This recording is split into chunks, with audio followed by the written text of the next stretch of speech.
Assalamualaikum warahmatullahi wabarakatuh. Salam sejahtera untuk kita semua. Saya Arfianita Niveda dengan NIM 202030302042, Fakultas Ilmu Kesehatan, Program Studi Ilmu Gizi, mahasiswi Universitas Esa Unggul Kebonjeruk, Jakarta.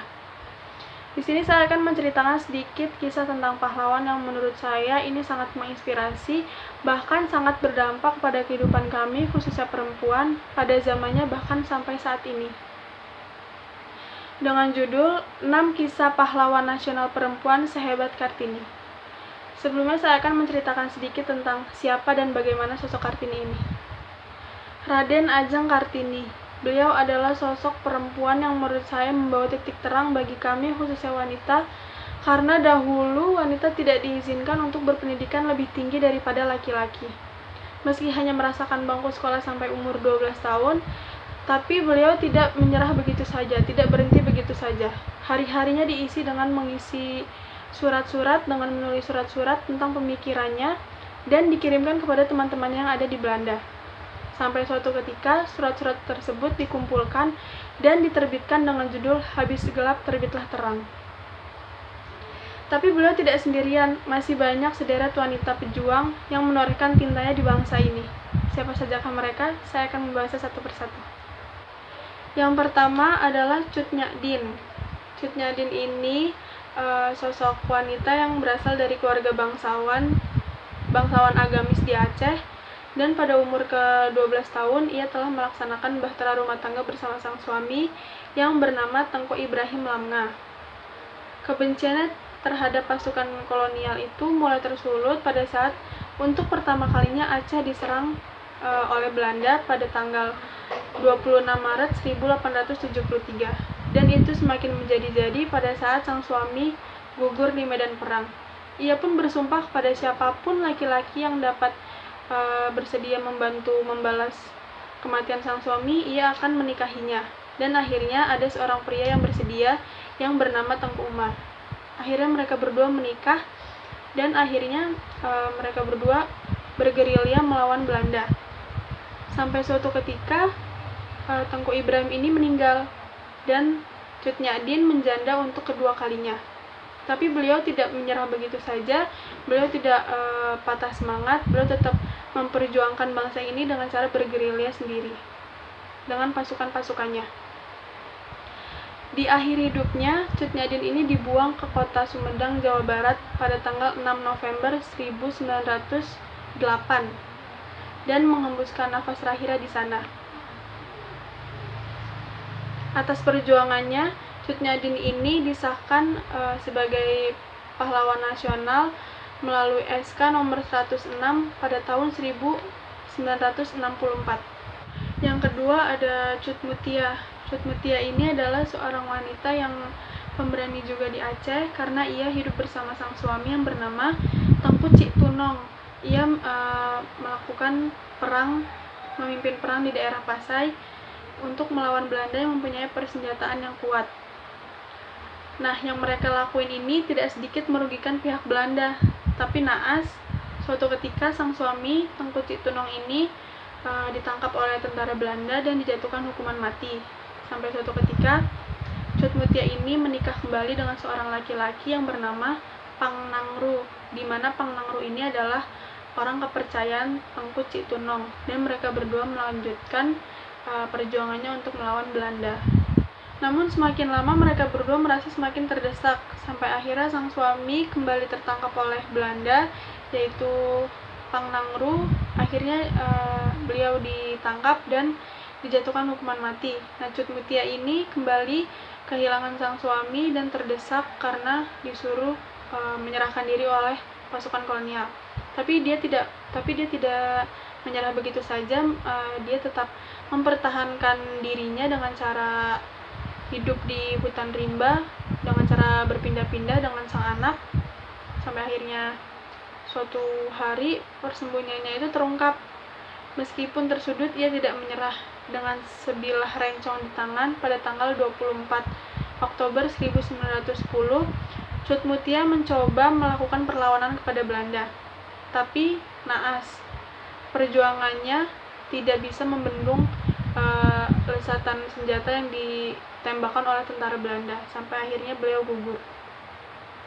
Atas jasanya, ia pun diberi gelar pahlawan nasional oleh pemerintah melalui SK nomor 107 tahun 1964. Yang ketiga ada Raden Dewi Sartika. Raden Dewi Sartika ini membawa cahaya pendidikan bagi kaumnya karena selama hidupnya dihabiskan untuk mengabdi dalam bidang pendidikan, khususnya wanita.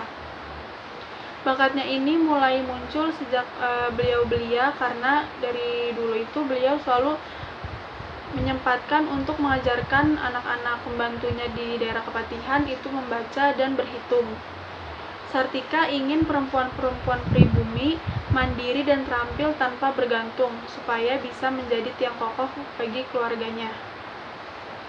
Dia lalu mendirikan sebuah sekolah khususnya untuk kaum perempuan yang diberi nama Sekolah Istri pada tahun 1904. Di sana para murid perempuan diajari baca tulis, berhitung, menjahit, merenda, menyulam, dan pelajaran agama. Dia harus banting tulang sendiri untuk menghidupi sekolahnya tersebut, karena sang ayah, Raden Somanegara itu dibuang ke Ternate setelah melawan Belanda. Sampai akhirnya ia pada tahun 1910 menikah dengan seorang laki-laki yang bernama Kanduruan Agah Suryawinata, yang memiliki visi misi yang sama dalam bidang pendidikan. Sampai akhirnya suatu ketika sekolah Istri itu berubah nama menjadi Keutamaan Istri, dan seiring berjalannya waktu banyak sekali yang membuka cabang-cabang sekolah itu. Atas jasanya, Dewi Sartika dinyatakan sebagai pahlawan nasional melalui SK nomor 252 tahun 1966.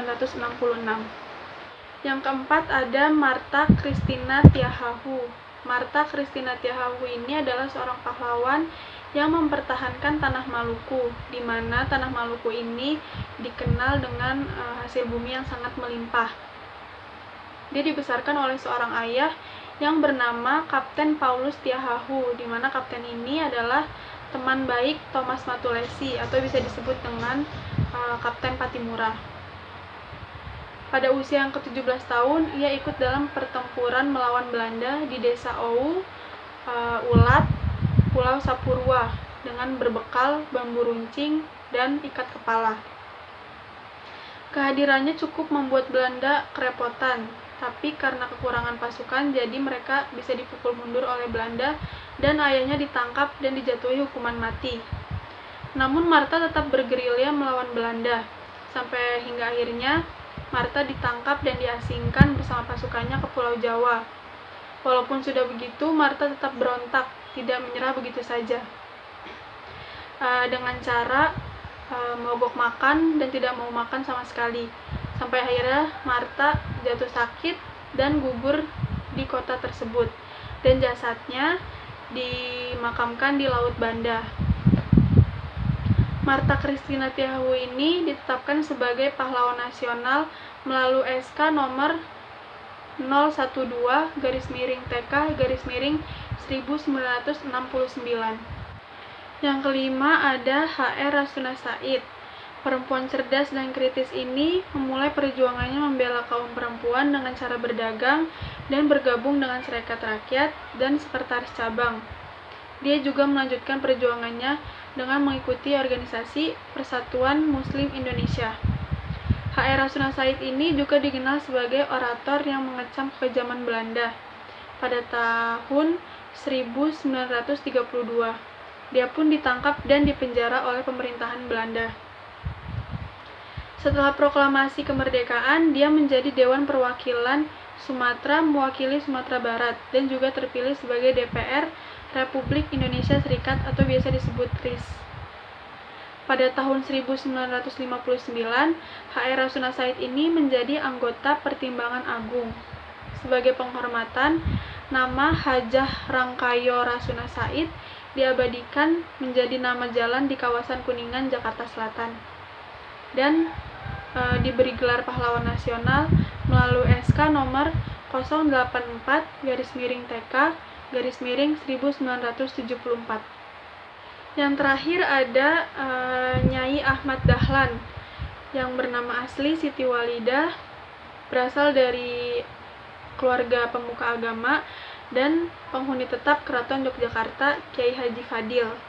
Sampai akhirnya Siti Walidah ini menikah dengan seorang sepupunya, pendiri organisasi Muhammadiyah, yaitu Kiai Haji Ahmad Dahlan. Keterlibatan Nyai Ahmad Dahlan dalam Muhammadiyah ini dimulai pada saat beliau ikut merintis kelompok pengajian wanita yang disebut Sopo Tresno, atau artinya itu Siapa Cinta, pada tahun 1914. Dalam pengajian itu suami istri ini menyampaikan kajian-kajian tentang agama secara bergantian. Nyai Ahmad Dahlan lalu mengubah Sopo Tresno ini menjadi organisasi wanita berbasis agama, yaitu Aisyah. Setelah Aisyah mapan, beliau membuka asrama dan sekolah putri. Dia juga mengadakan kursus agama Islam dan pemberantasan buta huruf kepada kaum wanita. Atas jasanya terhadap agama dan kaum wanita, pemerintah menganugerahkan sebagai pahlawan nasional dengan SK nomor 042-TK-1971. Baik, cukup sekian cerita yang dapat saya sampaikan. Sebelumnya saya mohon maaf kalau ada kata-kata yang tidak sesuai atau tidak semestinya, atau ada kesalahan informasi yang saya bawakan. Saya mohon maaf, karena semua ini saya 100% sesuai dengan data yang saya baca dan tidak ada opini sedikit pun yang saya tambahkan. Sebelumnya, terima kasih. Wassalamualaikum warahmatullahi wabarakatuh.